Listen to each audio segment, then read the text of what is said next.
Welcome to our session organized by the European Research Council with the title Artificial Intelligence, a Blessing or a Threat for Society. My name is Michaela Poulmenopoulou and I am Scientific Officer at the ERCEA, and I will moderate this session with my colleague Giovanni Felici. Today, we have with us four distinguished speakers who will take us on an exciting tour through the opportunities and the threats that AI poses to society. This short journey will always keep at the center of the focus the citizen and the society. At the end of the tour, we may discover how the evolution of AI technologies demands careful human control. We will start from the talk of Björn Schuller of University of Augsburg that exploits the capability of AI systems in listening to human speeches and performing incredible tasks. Then Konstantinos Daskalakis from MIT will explain when, how, and why does machine learning fail. Jan Broersen from Utrecht University will discuss about some threats of AI, and the session will end with a talk of Fosca Gianotti of the Italian National Research Council, who will explain us if and how we can trust decisions taken by machines. We will have plenty of time for question and discussion after the four presentations. You are invited to submit via the chat your questions, and we will take care of presenting them during the Q&A time. And now I give the floor to Giovanni.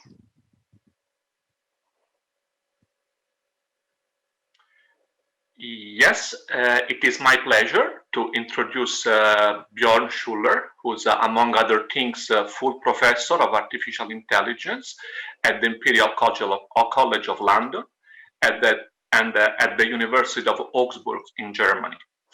Björn received in 2013 an ERCEA starting grant on the topic of intelligent systems that analyze speaker characteristics.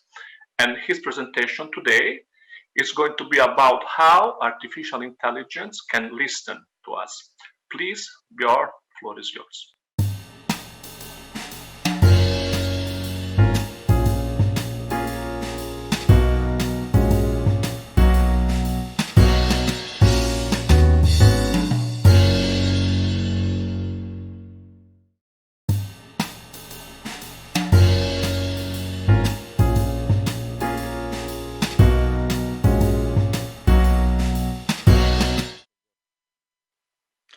Hello, thank you very much, Giovanni, for the nice introduction. And indeed, we will be talking about paralinguistics, computational paralinguistics, meaning that your computers will in the future not only hear what you're saying, but how you are saying it, and will learn a lot about you as a person, your state, and your traits. So AIs hear you, artificial intelligence is hearing you. And the question, of course, will be, is it a blessing or a curse if we have such automatic speaker analysis?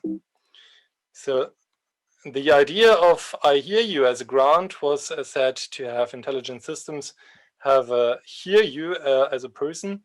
And that means that we have intelligent systems, holistic evolving analysis of real life universal speaker characteristics. Now, what does that actually mean? It means that your voice is the mechanism, the biological mechanism or carrier of a lot of information from you, such as your personality traits, how open are you, how conscientious are you, but also states like how tired are you. And we will be seeing many others in the oncoming introduction to what else the AI can already hear. Are you a child, are you an adult, and so on and so forth. So over the last years, powered by I Hear You as an ERCEA starting grant, we have been organizing challenges to invite our community, meaning other researchers in the field of speech analysis, to see what we can actually get from the voice. And we started with emotion of children, and we went to interest, gender, age, sleepiness, alcohol intoxication, intelligibility, likability, personality. I will show many more, but already, as I mentioned, intoxication from alcohol, let me tell you the little anecdote that we had also had perception studies where police officers and others have been listening. Can they hear how drunk you are from your voice? At that time, we had a reliable measure to measure against. We had the blood alcohol concentration, and the computer by far succeeded any human judgment. Meaning that AI can not only hear you as good as a human, but if you have a subjective an objective target to measure against and to learn with, we can apparently even exceed human abilities. Now that sounds, of course, frightening if you think of personality. Can a computer even better assess your personality? Good news is often we do not have such objective measurement, but we still have to rely when learning AIs on what humans are telling us. So if you want to judge my emotion now, you might have a different perception than somebody else watching this. And at the end of the day, AI is still relying on these different judgments. So now, just showing you how much more has been done over the years. You can see many tasks here, and we have featured some more than 40 different things. Just this year, we're by chance looking into your breathing patterns and if you're wearing a facial mask or not. This is purely by chance because we had done this challenge in January. But AI can even hear if you're wearing a facial mask. So you can see in times of COVID-19, this could be useful because we could hear that you're not wearing your facial mask, but at the same time, you might not like it because maybe you don't want to hear somebody if you're wearing, or not somebody, but an artificial intelligence to hear if you're wearing a facial mask or not. We can even hear more than we have done in these challenges. We can hear, as we have shown in research papers, your heart rate. So AI could, from my voice now, infer down to 8 beats per minute my heart rate. It could hear my skin conductance, my blood volume pulse, my cortisol levels. It could even hear my facial appearance. So despite not seeing my face, it could hear the position of my face in terms of some things, like, of course, my lip position, but even a bit more than that, like my eye position, eyebrow position, and other things. That's not all. I could go on for long. Like it can hear your height down to 5 centimeters and a lot more. Now this sounds frightening already, but I first want to show you why we have been doing this. Of course, we have been dreaming of the blessings. So what are use cases that are the ones that have been driving us in the first place? The classic one is maybe human-computer interaction. Maybe you have seen the movie Her, showing a computer only using the voice to talk to a human. And in fact, in Her, you can see that this can be a good and a bad thing. But of course, we're dreaming of not only, let's say, Alexa style or Siri style interaction, but interaction where future oncoming such voice-empowered agents can also hear your emotion, hear your personality like a human would. So making AI more socially empowered. You could also think of education, where in e-learning, maybe in lockdown times, the AI is hearing where you're bored, where you're interested. You can think of media retrieval, maybe show me all the exciting talks of the ESOF event afterwards, or every moment where somebody laughed, whatever it is. A lot of applications in health. So we have been proudly been able to assess autism at much earlier stage, looking into old home videos of children later diagnosed with autism than general practitioners could have usually done. You can think of robotics, of course, robots in the future having social skills like humans, of security applications, finding anger or rage or something in public places. Video gaming, a lot of ideas how to incorporate into media entertainment, recognizing the emotion, even counseling, analyzing couples' interactions, analyzing who is the dominant speaker, who is the less dominant, and many other things. Now, just to give you a very recent example, of course, COVID-19 hasn't stopped from paralinguistics, and we have been putting together with the affiliations of mine applications to be ready to recognize your symptoms like coughing, short breathiness, sneezing, and other things, to then infer whether you're more likely to be a COVID-19 patient or just have an influenza or a cold. We've even been going so far to try to recognize directly from the voice if you're having COVID-19 or not. And that's a challenging task, but at least it looks very encouraging. You can see here rates of above 80% for recognition of symptoms and even diagnosis. So what about the curse part of this? And I'll just go through some of the use cases. Maybe the most classic one could be speaker identification. So just recognizing who's the person that is currently speaking. Sounds good, for example, in criminal investigations. So if you get a blackmail call and the AI can verify who it is, this could even be used at court. Same, of course, for terrorist recognition and other things. But if you're having a divorce case, or if you're in the opposition, it might be a bad thing that anybody can hear where you are, or can prove later on that it has been you talking, or identify who has been talking.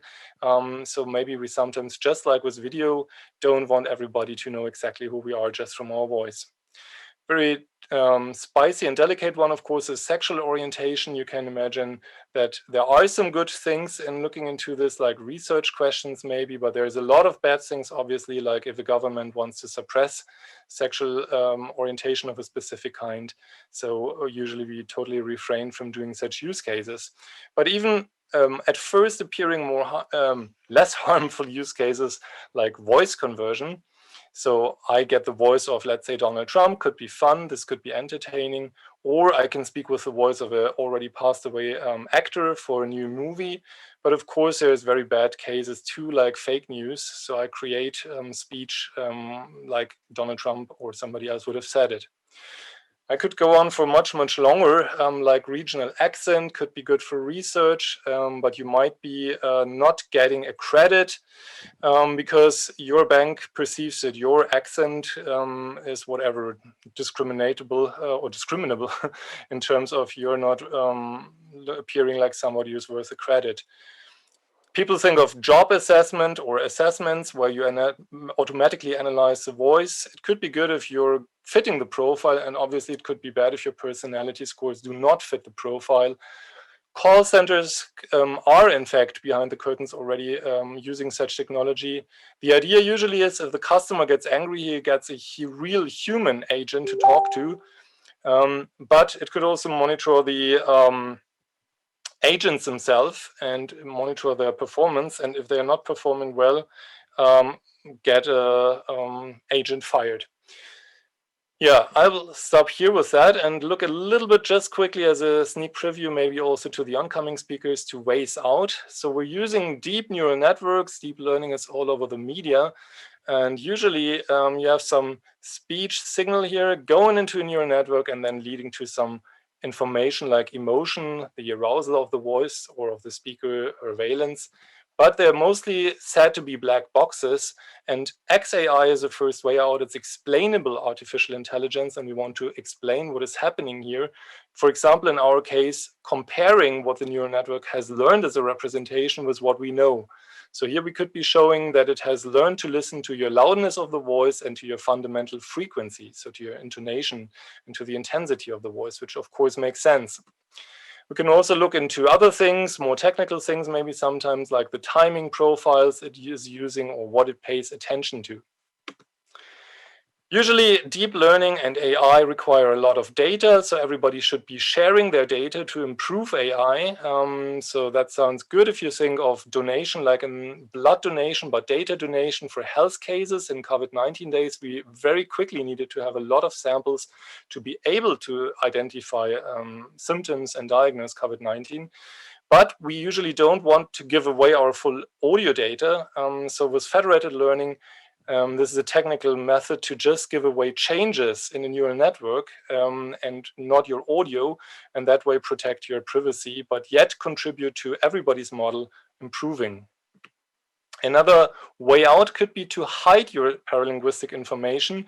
Maybe you have seen Ready Player One. In this movie, one uses emotion suppressing software in a telecommunication like we're having now. So maybe in reality, I'm much more nervous than you see now, but maybe I'm already using such tech to hide my nervosity. Now that's a little bit of future-ish, but it's not really. We're already working on this in so-called adversarial attacks. Usually we're using it to protect you, and we fool AIs by adding noise or something that is not audible by humans, but it gives an AI that is listening to you a completely different impression.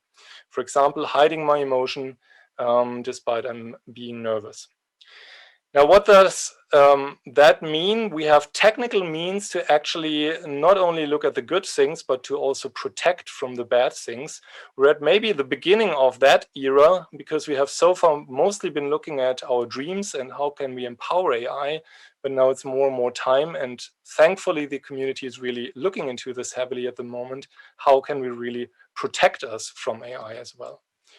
So the final conclusive words would therefore be, we empowered AI thinking of the good applications, thinking of our dreams, but now it is time and we need to empower the AI to protect us against the bad applications.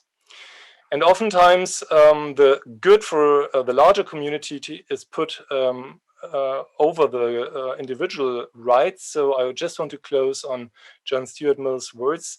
The only purpose for which power can be rightfully exercised over any member of a civilized community against his, that's how he said it, or her will, is to prevent harm to others. So we should really be careful what powers we give to AI, and as a society, how we benefit from it. Thank you very much.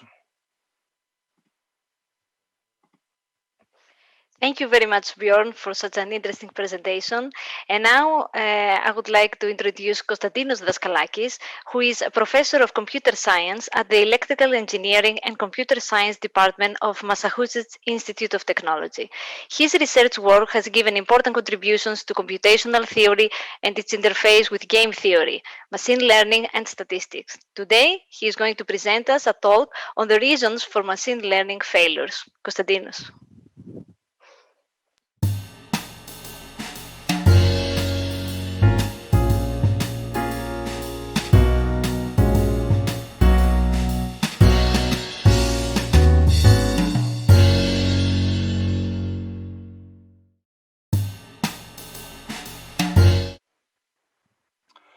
Thank you, Michaela. It's a pleasure to be here. I'd like to talk about how machine learning may fail and what to do about that. So we're all familiar with the impressive applications of machine learning. Bjorn talked about some of them. Here in the picture, you have the impressive performance of image recognition algorithms. And let me remind you how the pipeline of building machine learning systems looks like. So you need to collect relevant data. You use that data to train your machine learning model, and then you deploy your model, and you hope that your model will behave well in the wild world. So it is important for training your model to have relevant data. So relevant data is data that is representative of what you expect the conditions to be that your machine learning system will encounter in the future. So that relevant data acts as useful training material for your model in the same way that what we learn in school is, hopefully useful material for the rest of our lives. In the same way that parents teach their kids how to speak or do other things.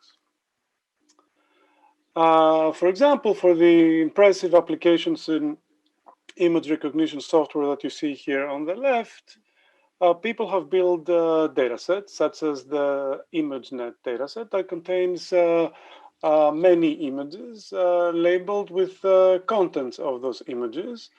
And those images and their contents act as training material for algorithms. In the past decade, algorithms trained on this dataset have shown impressive performance, which beyond 2014 or so, started outperforming the accuracy of human judges of images.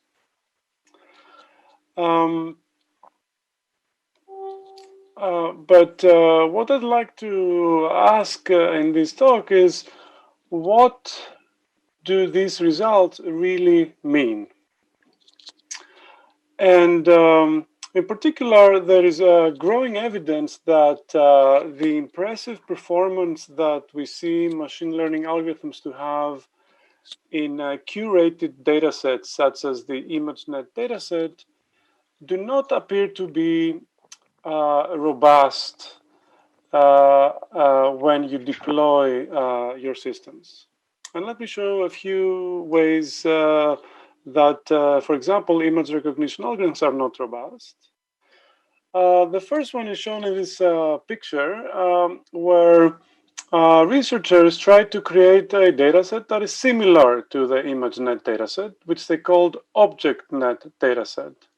As it turns out, the accuracy on the ObjectNet dataset, which is a dataset of the very same nature as the ImageNet dataset, was observed to drop by huge amounts between the two datasets. So algorithms that were performing close to 90% accuracy on ImageNet dropped to close to 50% accuracy on this dataset that otherwise was created similarly to the ImageNet dataset.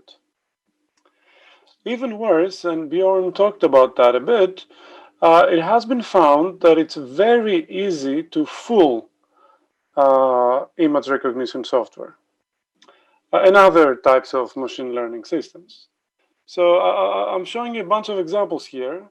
So on the upper left corner, I'm showing you that there is a way to add imperceptible noise to a bunch of images so that the machine learning algorithm thinks that all of these images are ostriches.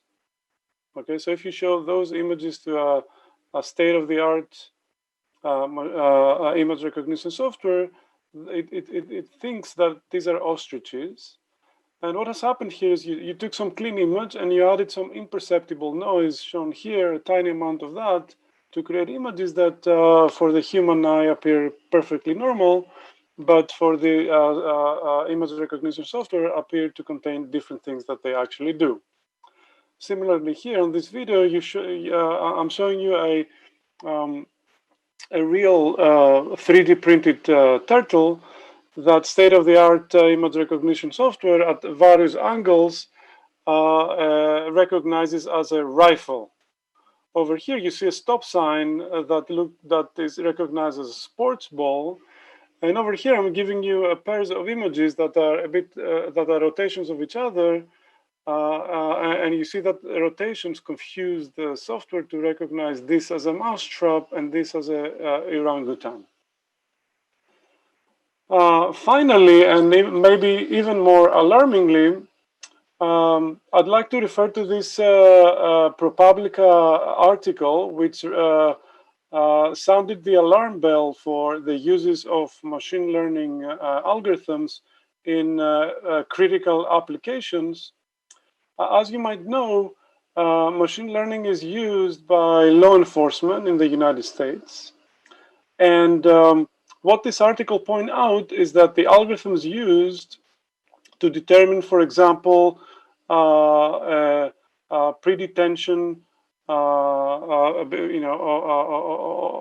offenders before their trial is severely biased. So here on the right, you see two offenders, their prior offenses, and what the algorithm thinks about the risk of the two individuals.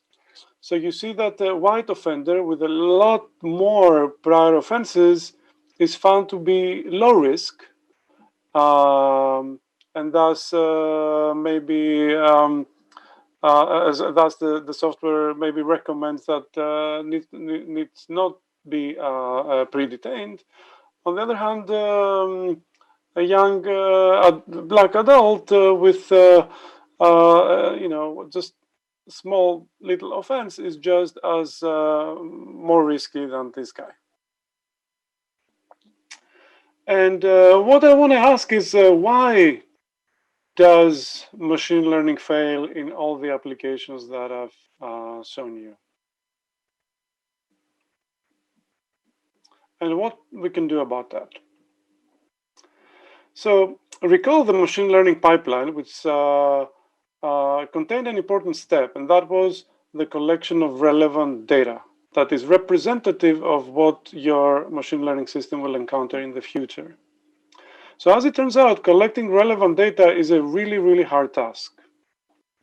And I'd like to discuss a few reasons, a few out of the many reasons why collecting representative data of the cognitive task that your machine learning system, that you want your machine learning system to solve, why this is really hard.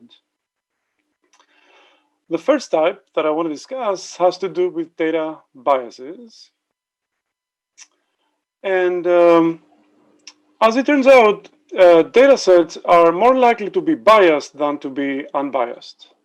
In fact, data sets are only unbiased under very, very, very controlled environments. So there are many reasons why data sets are biased. It could be because you made a mistake when you were collecting your data. It might be because the society contains biases. Society is full of biases. And this example of the Compass software that I showed earlier is one example of that. Maybe the instruments you use to measure things are limited, so you get biased measurements. Or finally, there could be laws that preclude you from using some of the data you have, so and you're obliged to use a subset of your data. Thus, the data set that you're using is not representative of all the data that there is. And the big issue, which has been recognized for decades in physical, social, and life sciences, is that if you train a model on biased data, then the resulting model is actually going to be biased.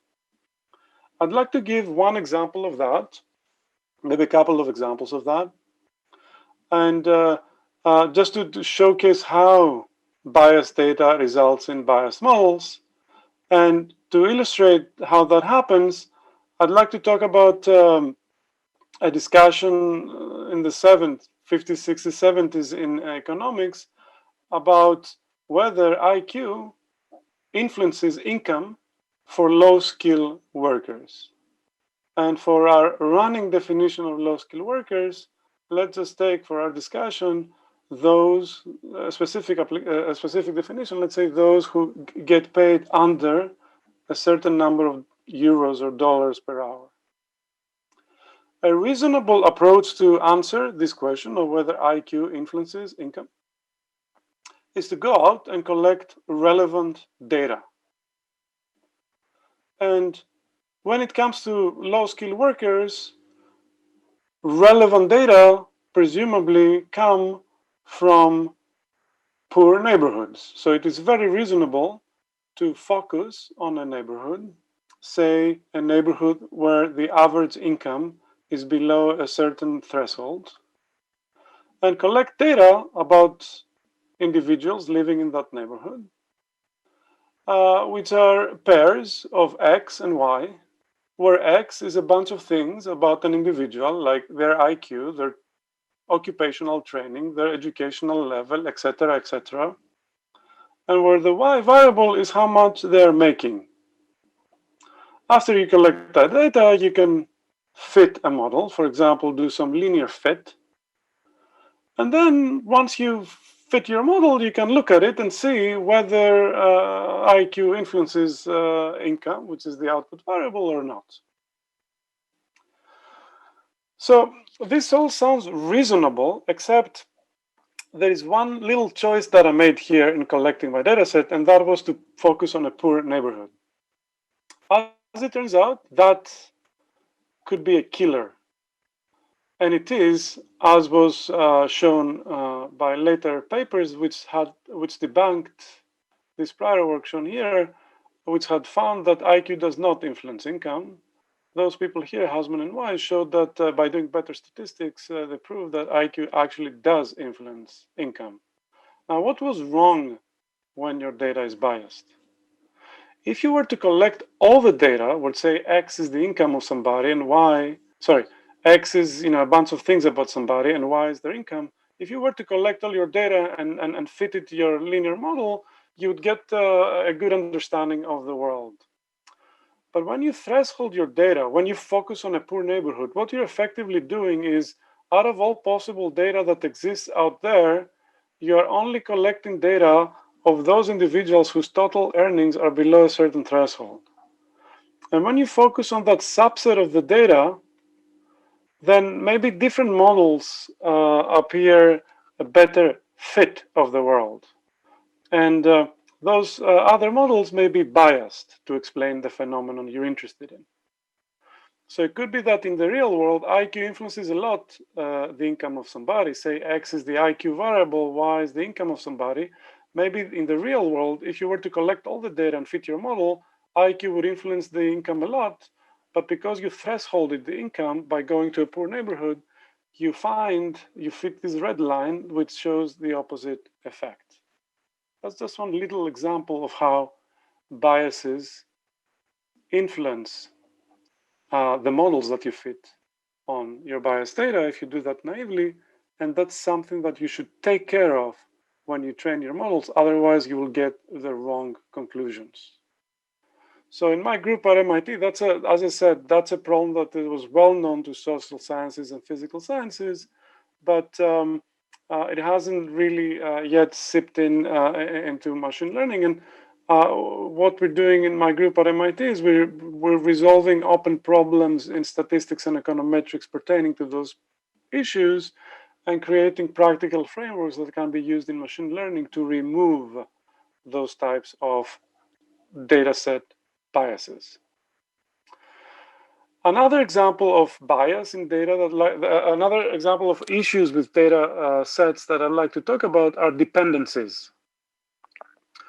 So data is typically, when you train machine learning models, assumed to be independent observations of some phenomenon of interest. However, in reality, many times data that you collect are dependent with each other. The reason being that oftentimes you collect this data in a spatial domain or a temporal domain. So it could be time series data or data collected on some spatial domain. Or it could be data on a social network. And as such, data observations could be dependent on each other. And indeed, it has been found that a lot of social behaviors like criminal activity, welfare participation, and a bunch of other things are actually subject to peer effects, whereby nearby observations are interrelated. So you have to take care of the data dependencies if you are to fit a reliable model. You cannot just ignore the dependence of the observations when you fit your models. Finally, a typical sort of like perspective when we train our machine learning models is we're thinking of a machine learning agent who is consuming data from the world and is trying to develop a cognitive task. While in reality, intelligent agents are not by themselves. They are in the same environment with another or actually many other agents. And as a result, they're not learning by themselves. They're learning, and their rewards, their payoffs, are affected by their own decisions, as well as the decisions that are made by other agents. Whenever an agent is making a prediction or a decision in such an environment, they have to do so in anticipation of what the other agents are doing. So what I think the future of AI is looking like is an amalgamation of ideas, not from just statistics and learning, but also from understanding who else is there in your environment and taking that into account. To conclude, AI has made a lot of progress in the past decade and is justifiable to be excited about it. However, a lot of that progress, there's growing evidence that only works under lab conditions. Either when you have very on benchmarks or when you have super well-defined environments where your AI agent is gonna perform. So to deploy the technology in the real world, you need robustness. And to get robustness, you have to rethink the foundations of the field. You have to build better data set. You have to build safeguards around the deployment of the technology, and you have to build better evaluation methods for what the reported accuracy numbers that people report actually mean. So we are working on it from a scientific point of view, but it takes a village to achieve that robustness. And we should all participate in understanding what is really happening out there, putting the right safeguards, and building more robust technology for the future. Thank you very much.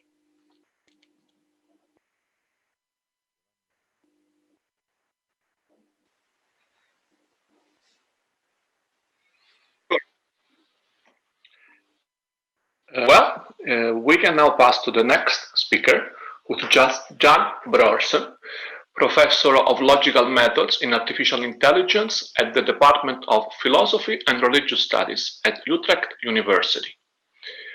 Before moving to theoretical philosophy, he gave important contributions to computer science. His main interests are responsible artificial intelligence and knowledge representation and reasoning. In 2013, Jan was awarded an ERCEA Consolidator grant on the topic of responsible intelligent systems, and today he's going to tell us if and when artificial intelligence can represent a danger for society. Please, Jan, the floor is yours. Thank you for the nice introduction. Indeed, my ERC was on responsibility and artificial intelligence. Today, I've decided to zoom out a little bit more, so there will not only be issues concerning responsibility in the talk, but it will be a general talk about the dangers of AI. So my title is Artificial Intelligence, a Clear and Present Danger. The overview is briefly, first I will say a few words about what AI actually is. Then I will go to the part where I think about whether AI is dangerous and in what sense it is dangerous. Of course, we also want to know what we can do about it, and I will only say things in very general terms about that. And finally, after we've had so many bad news, maybe it's also good to have some good news, and I want to stress that AI also has a lot of opportunities and good things to bring, possibly. Okay, so what is artificial intelligence? So why I'm actually beginning with this question, I think many of the discussions that I've had in the context of my ERC on responsibility, but also in the general context about AI and ethics, etc., often are confused because many people have different ideas about what AI actually is. So, and since I moved from computer science to philosophy, I now feel entitled to actually say a few words about this question about what AI is. And I think it is a very important question to address, because only when we know what AI exactly is, we can address the possible dangers that AI poses for society. So let me start with, I have to get rid of this. Yeah, so let me start with the first definition of AI, and I call that definition of AI 2. It is the more down-to-earth definition. It is the definition that is linked to how people in computer science, where I used to work, look at artificial intelligence. So let's say AI 2 is the discipline that aims to demonstrate the truth of the assumption that implemented, that is, physical Turing machines can be sufficiently powerful for exhibiting intelligent behavior that is indistinguishable from human intelligent behavior. Okay, so let's break that down a little bit. So there's three aspects to the definition, this down-to-earth definition of artificial intelligence. First, there is the goal. The goal is intelligence. Well, that's already in the name, artificial intelligence. It's what we're looking for is intelligence. That's what we want to build. The measure is, in this definition, is linked to what everybody knows is the Turing test. So if something behaves intelligently, then we call it intelligent. And finally, also the method is important. So when we think of artificial intelligence, what we typically think of is the kind of machines that I'm now actually looking at. And probably you are probably also watching me through one of these machines. And they are, let's say, the physical implementations of what Turing called, well, not Turing himself, but what Turing introduced, the so-called Turing machines. So all these three aspects are in this definition. So this definition actually covers all of artificial intelligence as it is currently being studied in universities, but also in industry. So it covers logic, it covers deep learning, reinforcement learning, Bayesian methods, robots, whatever. That's all under the umbrella of this definition. But we can also have another definition of artificial intelligence. And I'm sorry, yes. So let's call the other definition of artificial intelligence AI1. And that is then the discipline that aims to create physical artifacts that are like us in every respect. So you see, this is a much more broader definition and a much more ambitious definition, because this allows for other goals than only intelligence, which is in was in the other definitions. For instance, you can to be exactly like us, a system would need to understand things. It would need to see meaning. It would need to be able to be creative. It would need to feel things. It would need to be able to care, to experience things, etc. And those are not necessarily the same thing as just being intelligent. So this other definition is much broader. Also, there's another measure here. So in the other definition, the usual definition, the measure is just intelligent behavior. But you could also say, why is being intelligent, of being capable of any of the other things that I mentioned here in this among the goals, on reporting on it. So reporting on feelings, and also very important, being able to project feelings in others, that kind of thing. So that would be a completely different measure for intelligence. And also this definition allows for other methods. So why stick to the Turing machines? Why is biological engineering or quantum computing or maybe even DNA kind of engineering, why is that not called artificial intelligence? So you see, this is another view on what artificial intelligence could mean.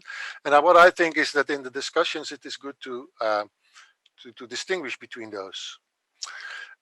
So this distinction that I'm now making, is it the same distinction, the famous distinction by John Searle? Is it the same as the distinction between strong and weak? Well, for the moment, we could say roughly yes, but actually no, because we know Searle is famous for his Chinese room argument, and the Chinese room argument specifically addresses, for instance, Turing machines.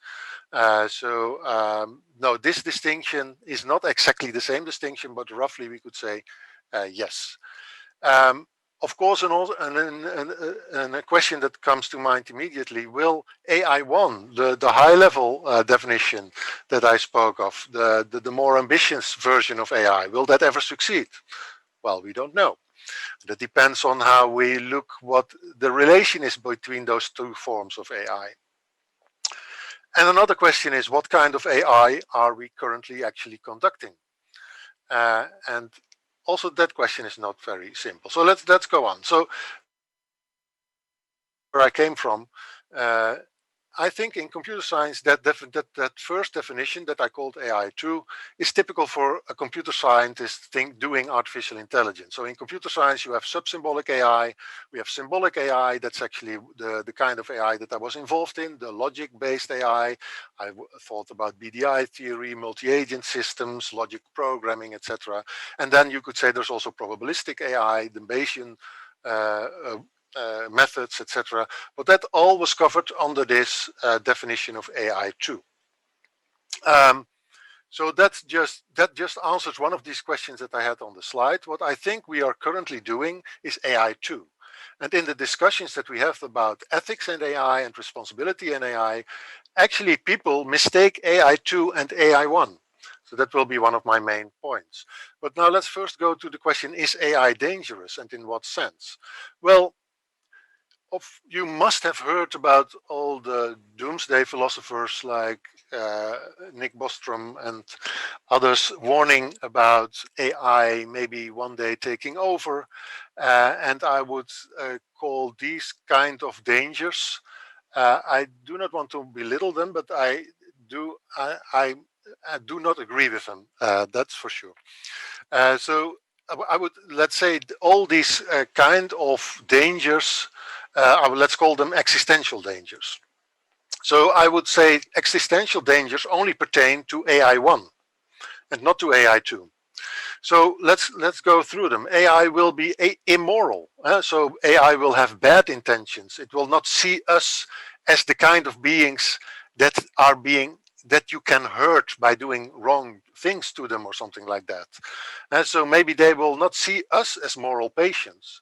And which from our perspective, that would be a very immoral thing to do for an AI. But that's only when AI 1 is actually the AI that we are looking for. Another thing is that AI might suffer.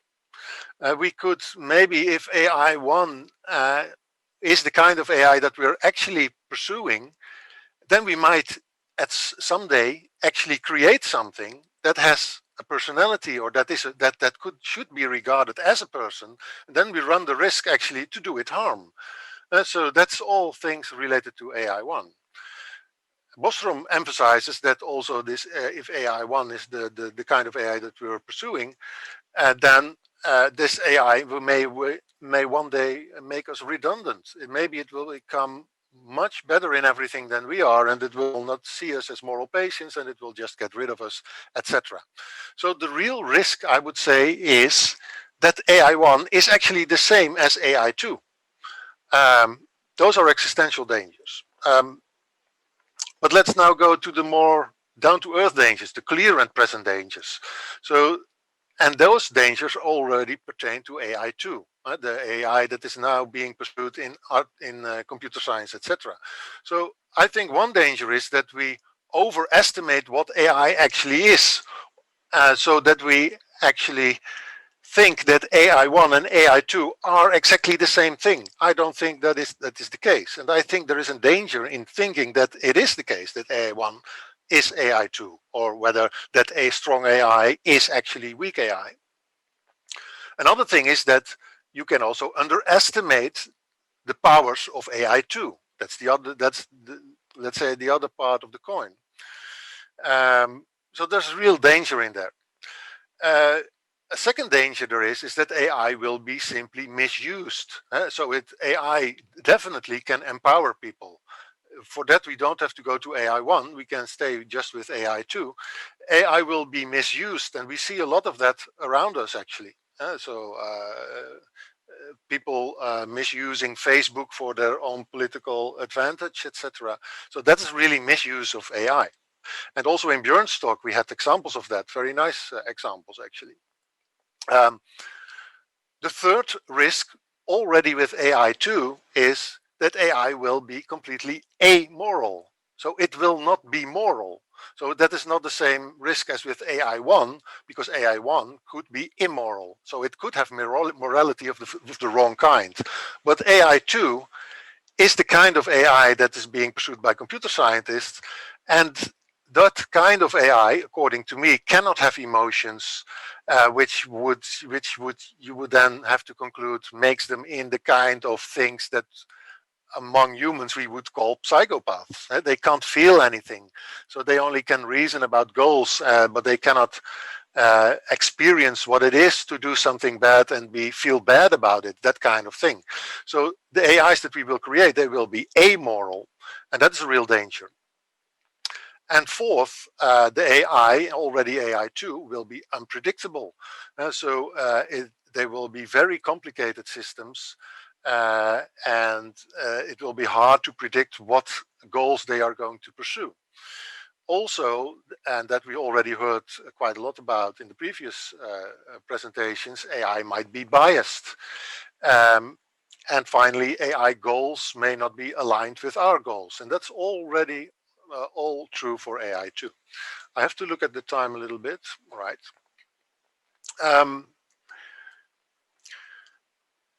So I had a few words more on this unpredictability and on this bias. So we heard in the previous talk by Konstantinos, but we will also hear that in the next talk by Fosca, that subsymbolic algorithms, deep learning algorithms, for instance, they can only be as fair as the data sets that they are trained on. There is nothing fair in those algorithms themselves, fair or unfair. No, the fairness or unfairness is in the data. So there you already see how you maybe could think about approaches for solving this issue. You should somehow come up with explicit notions of what fairness means and put those in those algorithms. And that is a very hard thing to do, I understand, but that might be a way of thinking about solving these problems. Also, I want to mention this thing, what I think is not a problem, and this is from the book of Nick Bostrom on superintelligence. There, one of the issues is the so-called basic AI drives. So that is basically the idea that already a chess program, which has a certain goal, namely to win from its opponent in chess, that those chess programs can actually be dangerous. That if you give those chess programs enough power, then somehow they are going to pursue those goals by other means than the means that they are programmed with to win a chess game. So maybe by cheating, or maybe by gaining powers and well, what kind of things can you think of? And so I think that is a misunderstanding, and that actually I think that is actually a confusion between the two forms of AI that you can think of, the strong and the weak, or the AI2 and AI1 as I call them here. And so if you think of AIs having certain goals, then it's only the goals that we gave them. It is not that those AIs are autonomous things in themselves pursuing goals and that they can think of other means than the means that they are programmed with. So there's much more to say about that, and I'll leave it at that, but I think that's a mistake because people have different views on what AI is. Finally, my actual topic here, the dangers from the lack of responsibility, I will keep this very short. So I think in general, it is a danger if there is behavior, all kind of things happening without actually it being clear who is behind that behavior. So who is the agent who set things in motion? So this is the responsibility problems. And actually there's two problems here. There is the gaps problem. And so maybe there really is no person behind certain behavior if there are AIs doing certain things. Or maybe you simply cannot find who did exactly what. So AI is a problem for this, for these both problems, for these both issues. So what can we do? I'll speed up a little bit because I feel I have not much time left. So the existential dangers, I would say, they are no real dangers because they rest on a confusion between two different forms of AI. Over and underestimating AI, we should educate the public. AI will be misused, empowering the bad people. Also educate the public. AI will be amoral. That it's already the AI2 thing that I talked about. It will be amoral. Well, you can approximate morality using deontic logics, value-based decision making, other kind of techniques. Finally, there is AI will be unpredictable. Well, that's already we heard two talks about. And then the responsibility. Well, for responsibility, the main solutions are in careful legislation for all things concerning AI, explainability, and modularization of how to build systems. Okay, but let's finally go to some blessings if there is some time left. So I want to, after all these bad news, I want to say a few positive things about where AI can be actually very helpful. First, of course, we know that AI can do the dirty and the boring work for us. AI can work in places where nobody can work, like in the deep sea or in outer space. Some things AI is actually superior in. So when it comes to extremely fast decisions, like in flash trading, AI is far superior. AI is much more accurate. We can do massively parallel intelligent tasks like jigsaw puzzles, surveillance, etc. And AI is already better in some forms of classifications. Think about diagnosis of cancer. And finally, this is my last slide. Actually, AI can be used to compensate some of our own perceived weaknesses. And this links to a new project that I have on the weakness of will. I think we can use, so AI, especially AI2, does not have a weakness of will. It just pursues the goals that it was being set out to try to reach. So if we can communicate what we want to achieve to a computer, and it can help us reach our goals, then we can actually combine our strengths with the strengths of AI. There's much more in this theme. So you could also say forgetfulness we can solve in combination with AI.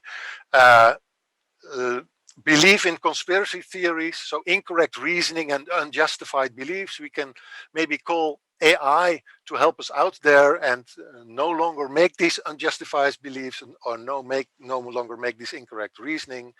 And finally, there is the topic of fairness. Many people think that AI can be much fairer than we are. So maybe it can replace our judges. I'm a little bit skeptic there, but there's a lot to do in this area. Thank you for your attention.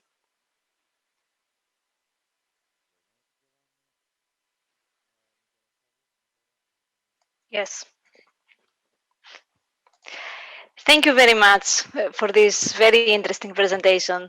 And now we go to Fosca Gianotti, who is Director of Research of Computer Science at the Information Science and Technology Institute of the Italian National Research Council in Pisa. In 2018, she was awarded an ERCEA Advanced Grant on Science and Technology for the explanation of AI decision making. Today, she will tell us about the ineluctable revolution of artificial intelligence.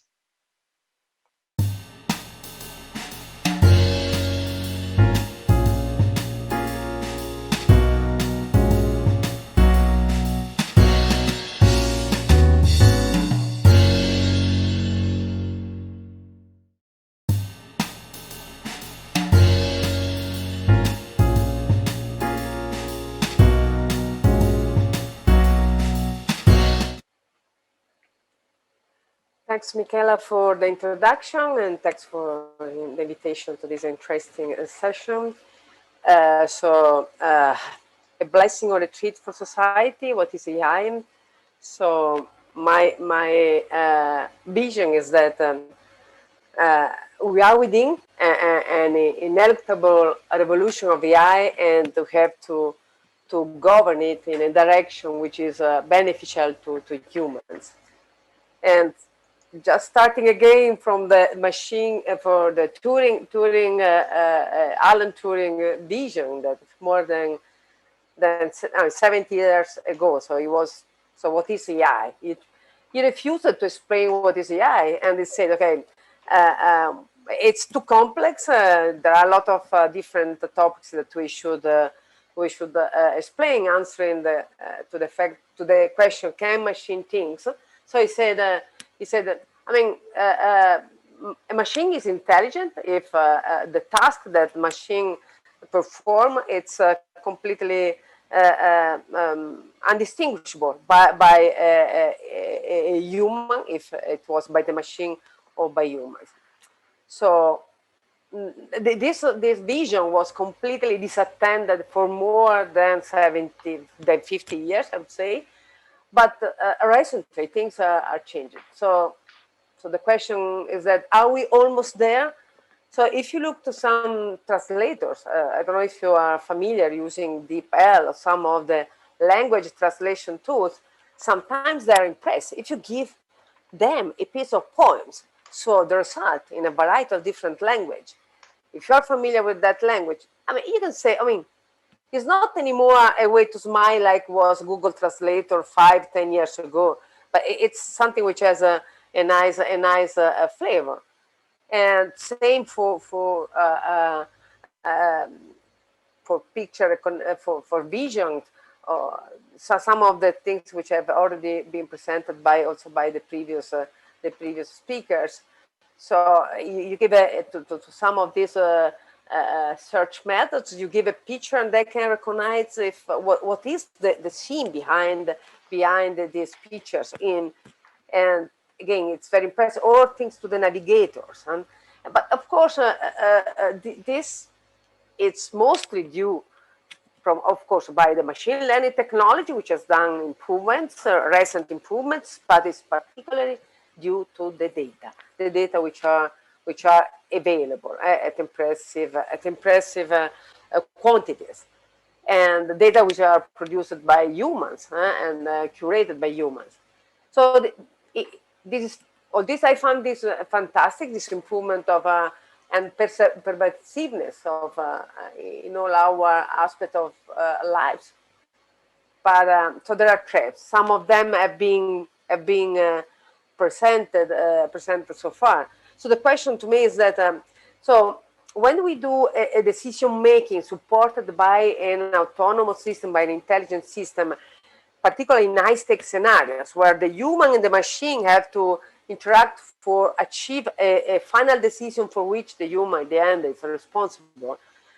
So is this automatic are the autonomous system making humans more intelligent? So we have example that we have seen some in criminal justice. So people which are wrongly denied because of the bias in the data, as we were saying before. Or can you imagine so finance is another field where the people are basing mostly of the banking is mostly automatized. So credit scoring, loan approval, same in healthcare. So there are a variety of enormous advantage of having this decision support system for the operators. So essentially, they can access an enormous quantity of knowledge of previous decisions done by other humans, which are, and then they can have a suggestion by this enormous previous knowledge, because things that also the humans are doing mistakes in this decision-making process. Not that the humans are always perfect. Sometimes they take decision very fast. Sometimes they are tired. So it's not that machines are bad and humans are good. The problem is that we want to take advantage of both the two things, but we cannot do mistakes, as the one in the Compass case, the one that was also mentioned before by Konstantinos, where the bias in the data indeed caused some so the bad suggestion, bad ranking for the recidivism. But the real problem was that the judges was exposed just to a number, so that was the ranking, and there wasn't any motivation why that was the ranking. Of course, now as a post consideration, we see that there were bias in the data, but there wasn't any motivation behind the fact that there was low risk for the white versus the high risk of the black guy. So just to give you an idea of what is bias in the data, those are pictures of wolves and ASCII dogs, and then there are labels which are inserted by humans, and humans which with their capacity to distinguish among ASCII dogs and humans labeled these pictures. Then the system and the machine learning system was trained. It was very efficient to classify, with very good performance to classify dogs, ASCII dogs and wolves. But once in front of these pictures, which is an ASCII dog, it was classified as a wolf. So there was a mistake. But why it was a mistake? Actually, the mistake was due to the fact that the algorithm was so good and so efficient that it chooses the best features, which was helping him helping it to select the prediction, the suggestion. And what was the features? Was the snow in the background. So the problem is that in this data, in these pictures, all the wolves had the snow in the background, and the ASCII dogs didn't. So that was the fastest way for the algorithm to decide, and the decision was wrong. And this is why bias in the data can be and not even very easy bias. Some hidden variables which are not very easy to discover. It's not that simple, the bias. So now, and that's for a single decision. Now there is another question, but it's not that a crowd of intelligent people and machine is not necessarily intelligent. So there is another problem. The problem is the algorithmic bias. So we are all aware of the powerful of recommendation systems stays in the fact that they try to recommend us something which is very close to our wishes. They try to keep us in our I would say in our convictions. This is true when we buy something, but this is also true in the societal debate, when the platform suggests us friends or suggests us a text to use. So, and this is another important risk. This is the algorithms. AI algorithms is programmed to optimize the individual intelligence, the individual performance. So we are very much satisfied when we have as a recommendation things that we like, that we don't know, and so that we can follow. So the clicks are optimized, but the result is that we are compelled to stay in a bubble. And those bubbles are particularly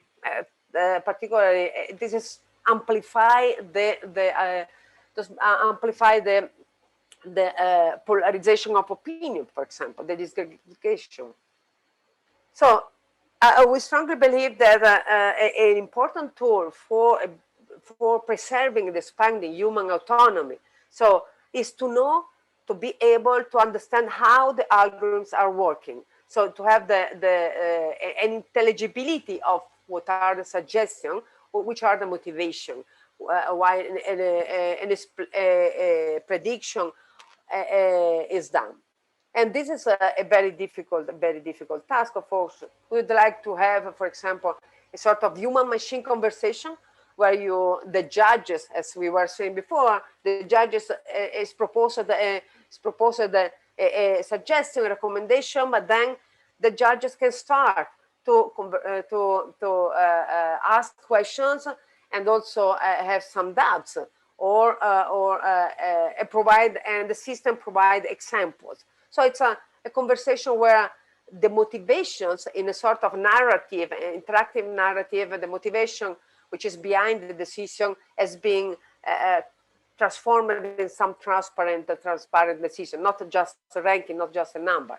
Or another things might be to challenge the humans with the counterfactual. So what you have to change if you want to have a different recommendation, what you have to change, or maybe a narrative that tell the story in the language that the users want.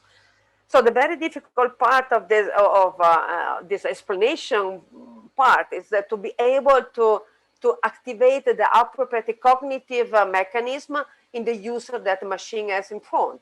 So is it an expert, is a data scientist, or is an end user with a different backgrounds. So that's a challenge that can be disarticulated and tackled with the appropriate means.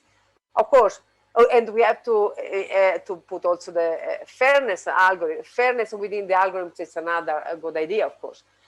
So we have to go also behind the Turing test, not just observing the machine as it is, if it's performing well or not the machine, but we have to see the social ecosystem within the AI system is embedded.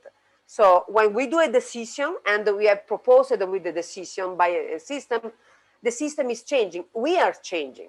So we have to measure the overall system, if it's a good decision or a bad decision. So it means that we have to invent a new way to validate the AI system. It's not anymore sufficient to measure the accuracy, but we have to evaluate, for example, the entire system.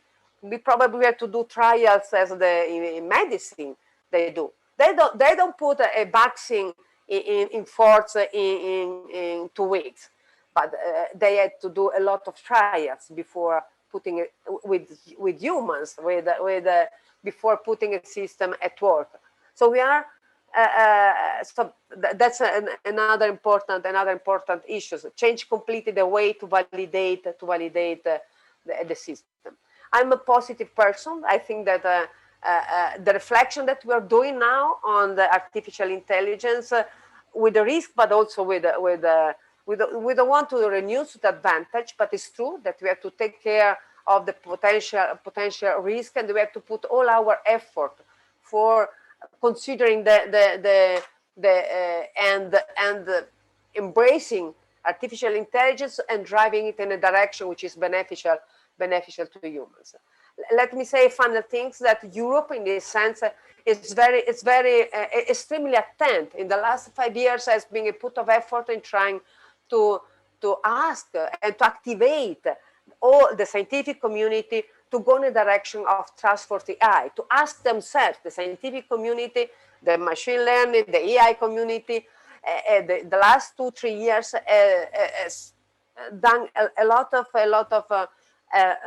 reflections on what needs to be done. So there are several projects now under the umbrella Trust for the AI that are trying now to design the new path in the European way, an intelligence, artificial intelligence which is human-centered and respectful of the human dignity and the human values. So in that sense, I think that we are the people working now in artificial intelligence, in any from moral philosophies to hard technicians, we have the duty of try to answer to this call that Europe has done, putting at work a lot of minds and try to push towards a trust for a human-centered AI.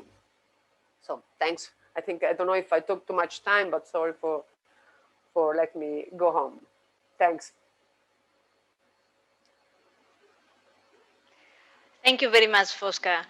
And now we can go to the questions and answers, to the Q&A session. And I will start with Jan, because you talked actually about AI that will be amoral. So I take now the opportunity to ask one of the questions that we received from the audience. And the question is the question of questions for AI moral versus ethics? So what do we actually need, more moral AI, or do we need more ethics to control AI? What's your opinion? Yeah, so it would be great if we could have moral AI. Can you hear me? Is Yes. everything on? Yeah. Okay. Yes. Yeah. So it would be great if we would have moral AI, but I'm skeptic about whether we can achieve that in the way we are trying to do that now. And maybe by deep learning, using deep learning methods and looking at all kinds of examples of moral and immoral behavior, and just training the system such that it can distinguish between the two. Does that give you a moral system, or does it just give you yet another classification system, which is probably most of the time wrong, which cannot be wrong should not be wrong in the most of the time, because this is such an important thing. So morality is just too much of an essential thing to be left over to machine learning or something like that. So I think it will be simply impossible to have moral AI, but we could have ethical AI. So our ideas about what ethical behavior is, we could try to program that in AIs.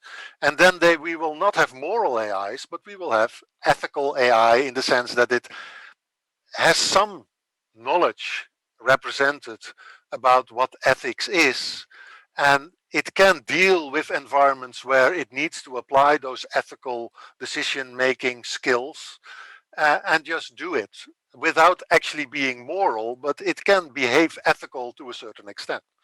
So that's, I think, the best we can do. Thank you very much.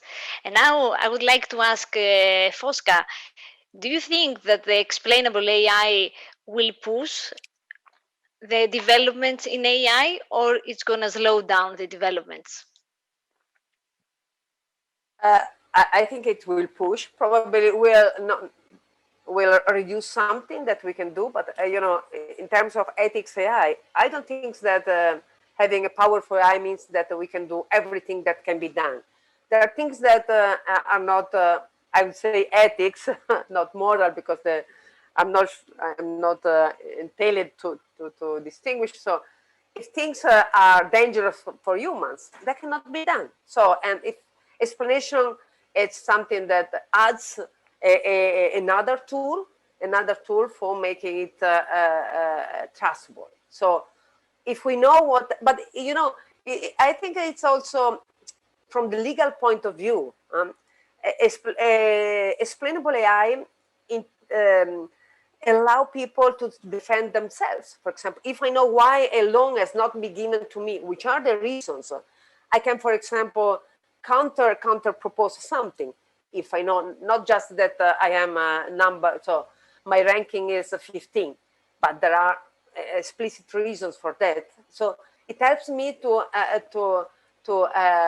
have the right of explanations, the right of change something. And same for industries. Industry, they have there are legal responsibility behind the system. So, and then if they understand well how it is done, which are the reason behind certain actions, this help also in the, for industry. So I think it will be a push, not a reduction of also from the industrial point of view. And this might also help the people to accept more the AI if it's explainable. Yeah, I mean, trust. Yeah. Mm-hmm. Thank you. And Giovanni? Your mic. Your micro. Yes, here I am. Well, we do have a very interesting question from the audience. I guess that everybody would be interested in giving his take on this, but I think that I would address it more directly to Bjorn because it has to do with the human features and how we reproduce them in AI. And they ask us whether there should be a line to be drawn to have human features in AI. The reason is that we already have so many biases embedded in our mind in many aspects that it's difficult to realize whether we are actually producing a biased system, a biased AI. So how much AI has to try to be human? Yeah, thank you, Giovanni, and for the question to the audience. So I think usually the answer is we want AI to be as human as long as it is useful for us, and we want to draw a line when it gets harmful for us. However, the bias is, of course, an interesting point. I mean, we try to do a lot of human-like features by giving it social and emotional competence. And the subjective versus objective labeling nature of many of the tasks we are teaching AI has a lot of bias in there. And if you see it from the other side, maybe it could even be better that an AI has its own reasoning because it's being trained on a lot of bias towards a certain race or towards whatever opinion, and it starts to develop its own less biased opinion because it's understanding that the labels or the ratings by humans were biased in some way. So at the end of the day, it boils probably down to enabling it to be human and, however, again, protect us at any point also from that turning into something that we don't want because it's creating harm, but also see if we can give it reasoning capabilities to overcome our biases. Okay, thank you. And well, maybe we can catch on that even later if there is something that other speakers want to add. I have now one for Konstantinos. He showed to a certain extent what are some technical aspects in the problems that AI is generating and how different methods or mathematical methods can interact and solve partially the problems, the biases that come from AI. So what comes out in this question is whether, I mean, is there the danger that this deep technological and scientific knowledge that is required to understand AI generates diffidence in citizens? Meaning that it will be ever possible to have people understanding that AI is just algorithms without any dystopic or science fiction bias that make people suspicious against it? Well, I mean, so people are suspicious of each other sometimes, right? So it's it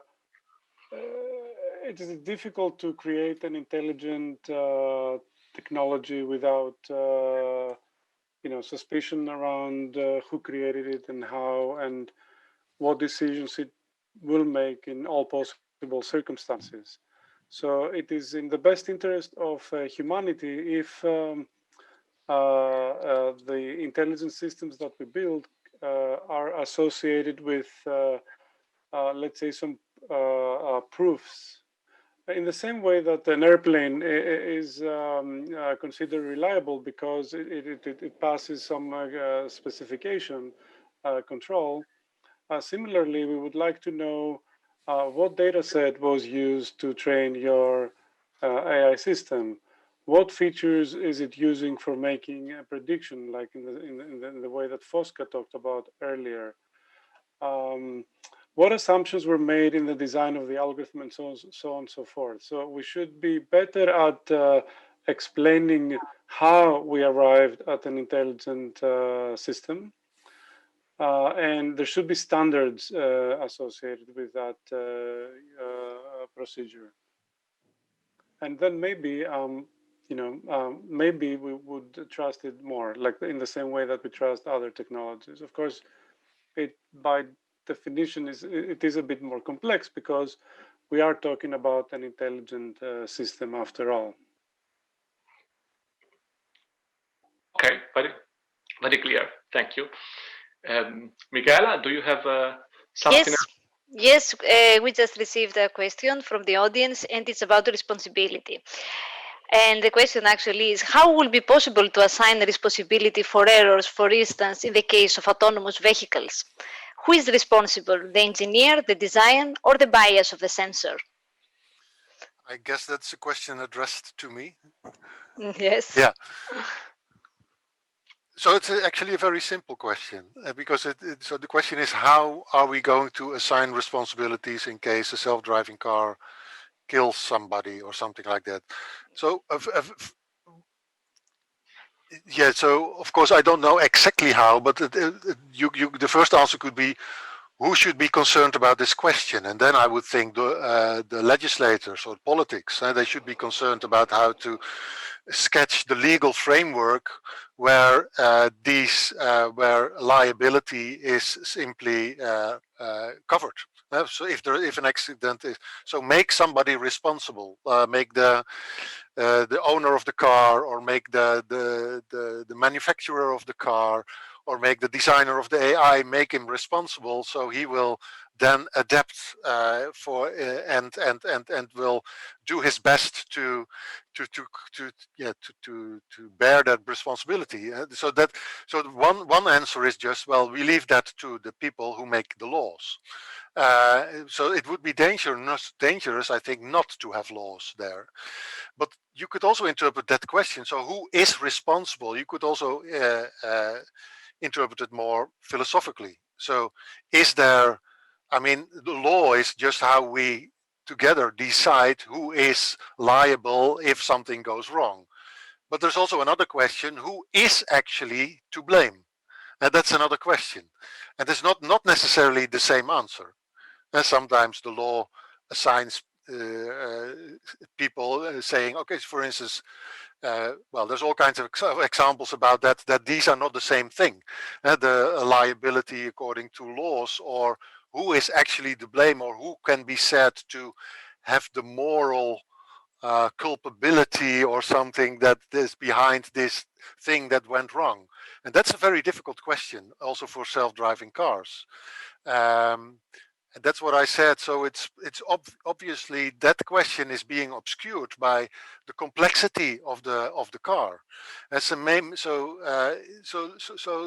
picture a certain outcome. Somebody is killed by a self-driving car, and now you have to go back.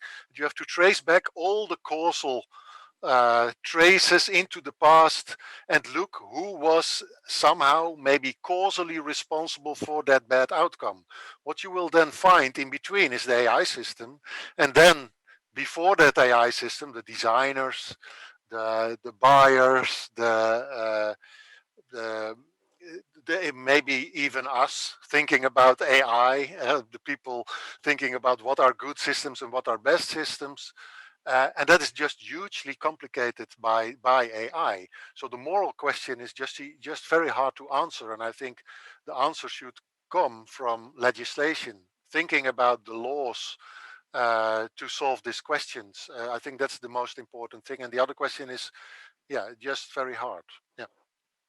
Thank you very much. And I will continue to this question saying, asking probably Fosca, do you think that explainable AI can help to this legal issue of who is responsible?